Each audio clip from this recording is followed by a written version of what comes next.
Welcome back to Position Zero. If you haven't watched my previous video, which you probably haven't, I have been working on this website called Chess Zero, which is like a beginner chess friendly teaching website. And recently I've added a bot on that website, which is rated 1500, and it's about as good as the 1500chess.com bots. So to kick off my 400 elo versus advancedchess.com bot series, which I probably will start, I decided to play against that bot also to just kind of test my website. But I kind of got cooked, and I really messed up. So I'd like to show you this game because it's probably fun to laugh at how bad I am at chess. But yeah. So I started off with e4. The bot developed on c6, and then I went c3. Obviously the whatever that is defense. Of course this is on chess.com, not my website, as of course it's still in development. And no, I'm not trying to advertise the website at all. This is literally just a game that I got fried in. But I just put it into chess.com because obviously chess.com's analysis board is much better than anything I can create for a very long time. So yeah, we have this, and then it develops a second knight. So it's kind of like me. It likes getting its knights out really quick, but I usually also want a pawn in the center by this point. I go knight to f3, and it goes pawn to e5. So far we're literally perfectly mirroring each other's entire position. I go bishop to b5. It was kind of a bad move, but it's still basically perfectly even. Pinning the knight to the pawn to the king. Nothing fancy. It goes bishop d6. The eval bar doesn't really like this move, but I kind of like it. Now that I think about it, the whole point of bishop to b5 is to knock out one of its pieces and force a double pawn structure. But even if I knock out the knight, the bishop is already coming to replace it early on. And you're not like pushing a pawn here to kick out the bishop, which would still force bad pawn structure, while still getting another developed piece, if you get what I'm saying at all. So I take the knight. Not the best move, but I'll take it. I expected it to take up with the b pawn because I think a rule of thumb is to, if you have to force double pawn structures, force it towards the like center. But I think I went d4, not a bad move. I like this move. Challenging the center. Black takes, white takes. Now, the thing about 400 elo, being a 400 elo, is you can't see 4 moves into the future like some like an actual good player. So when the pawn attacks and you have to retreat, and then the pawn gets like prevents development, you don't actually see that coming. He castles, and for some reason the eval bar hates this move, but I genuinely can't explain it. It says I'm up 3 points in this game. I can't understand it. Oh yeah, I can understand it. I miss pawn to e5. There's no way. Okay. Well, we're just gonna ignore the fact that the 1500 elo bot didn't see that, including the fact that I didn't see that. I can't even lie. I literally just saw this. Oh, okay. I played h3 instead, and look at the eval bar. I'm pretty sure this was here for the next 5 moves now that I think about it. Because then we have e6 and castles. Like, this is a 1500 bot that I partially programmed. Oh my god, I can't explain it. c4. Now, I was saying this move earlier. I guess it does like prevent the development, but the fork is still there. The queen and rook can't even go into the e file now. It doesn't even open up. And I'm still missing it defended by the knight. I could intensify pressure with like queen to e2, rook to e1, and I'm just missing that. Bishop e3, and the eval bar is literally showing whose turn it is rather than who's winning the game. Queen to e7. The fork is still there on e5. The fork is still there on e5, and nothing has happened. a3.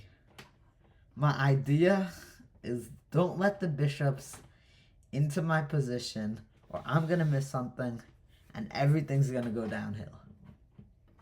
Rook to d8. I guess.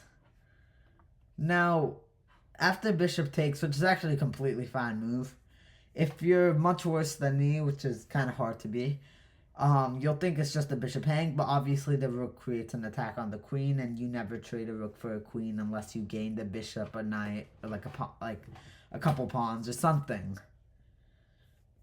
So, of course, I move my queen to c1, which is actually, I think, one of the best moves in the position. The idea is you can't win the pawn, and the rook's not attacking the, d1. Bishop to c5. I took. Remember, the pin is officially gone now. e5 is basically useless now. Queen takes back. And now I play e5. This move was available. I can't even talk. That's how insane this is. This move was available for the last like six moves, and every single time I missed it. d5. Knight takes. Bishop takes. Rook to d1. And now the 1500 bot is up 1 point, which is insane. I should have won this game now that I saw e5. But the conclusion of this game was so terrible because I'm genuinely so bad at endgames, and I couldn't calculate the board at all. Of course, there's still like 5 moves to that, but we had knight takes, pawn takes, rook takes, queen takes. And I have my a1 rook, but he's up a pawn. Obviously, it says I'm down 3 points to material based off the eval bar. Mostly because the queen and rook can do something. Mine would take more moves to actually infiltrate black's position. And there's many things black can do to just like prevent it entirely.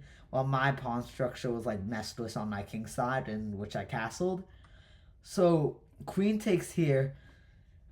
Now I was getting concerned because I was down 2 points of material. So when a 400 elo is down 4 points of material, your idea is to win as much pieces.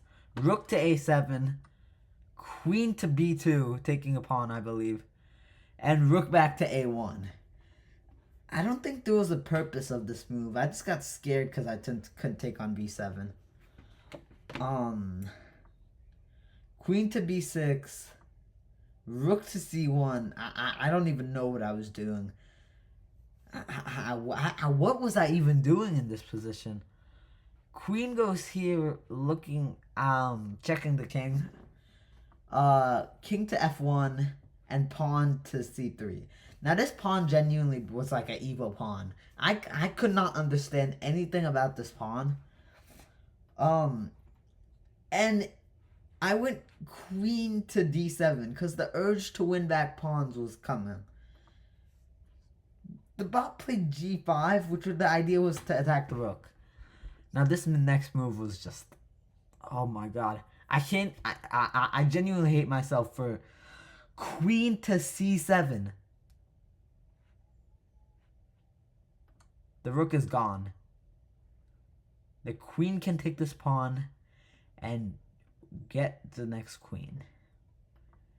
King to g2. And now we begin the conclusion part of this game, which is so terrible. I genuinely hate everything about it. I genuinely quit after like move 31 or something. Queen takes on c2. Queen takes on b7. The queen goes back here. And now there's a guaranteed mate 11 on the board. Nothing you can do to stop mate in 11. King to f1, which only made it worse. I didn't even calculate the king moves and like all the possible mates. I just gave up. With my king moves only. Pawn pushes here, and my queen was apparently oblivious to this pawn. I mean, at c2 square, it's defended, of course, and it can easily drop down and defend it, and I'd have to sack a queen for a queen and then be a queen up. And then it could just get its rooks involved and be over. But I did queen to e4 instead. Now, this move is just so bad. Obviously, you're permitting promotes, which is check, and I blocked. Now my opponent, the 1500 elo bot, literally laughed at me in this position. And it went d3. Now d3 is actually insane, because the king is forced here or here. There's no other legal moves. And this queen is lost no matter what. I hanged my queen to dry by trying to protect my king and trade it off. King to g2, queen to e1. I went g3. I was just making random king moves. Queen to g6. And in this position, I played h2. And queen to g1 was mate. This bot destroyed me so easily. It wasn't even close. I mean, I barely beat the intermediate 1100 chess.com bot, which is weird because I've beaten it easily before. But that's besides the point. I got eaten alive in this position, and the crazy part was I had e5 for so long. This was genuinely devastating. The 1500 elo bot didn't see it, so of course, why would I see it? I guess that's the logic now. Like, this game was something. I couldn't put any more words to you than what I've said in this video. And yeah, that's the video. Thank you for watching. Bye.